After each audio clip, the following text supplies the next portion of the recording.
National Manhunt. Ryan Burrow is in Cleveland. Ryan, good morning.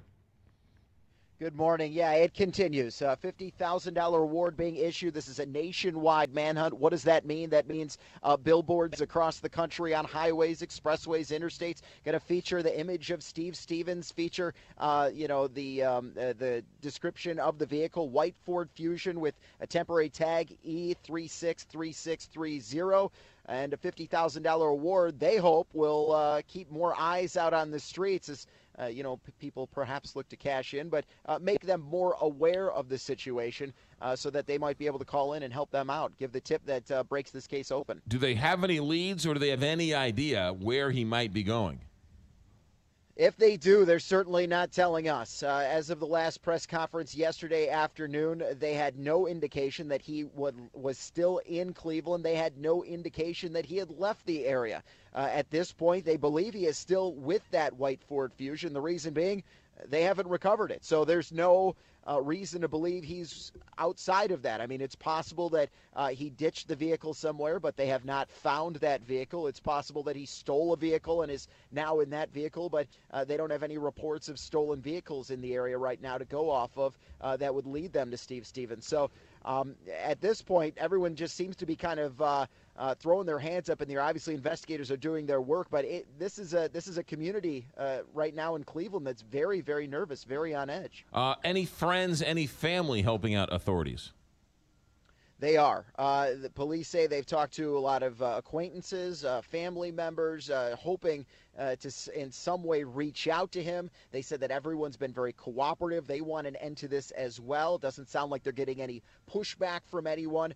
Likewise, they put the note out there that if anyone is helping Steve Stevens out, don't do it.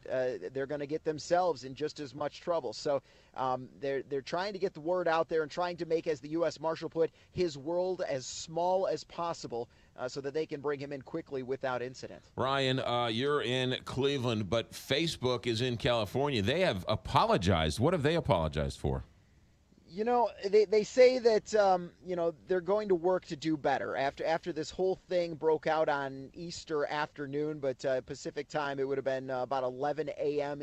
Pacific time. They kind of went through a timeline of the events and explained why it took 2 hours from the first post for them to finally deactivate Steve Stevens' account. And the reason is, according to them, it took an hour and a half for any of Facebook users to actually report the video of the shooting to them. The timeline went first the video posting saying, "I'm going to kill someone."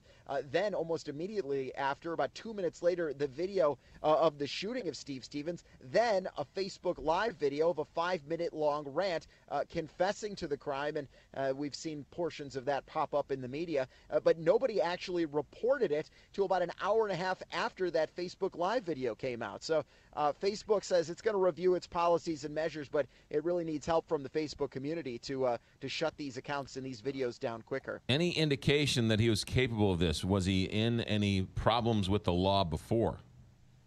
No criminal activity, no history of violence. Friends seem to be surprised, although they say that he had some issues and he was trying to work them out over the last year. We know the rantings include a breakup with a girlfriend, some issues over finances, but I don't think anyone expected it to come to this.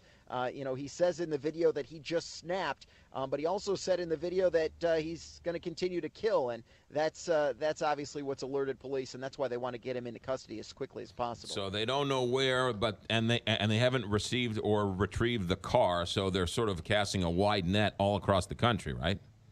Exactly, and from our understanding, do not have the weapon either. They don't exactly know what kind of weapon it was other than a pistol. They don't know the caliber.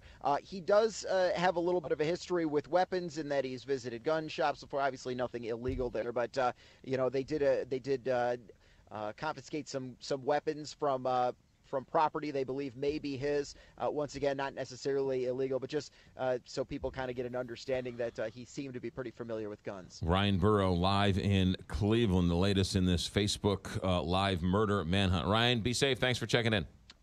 All right, take care. 725, Big 550, KTRS. I'm not so sure this Facebook Live is such a good idea.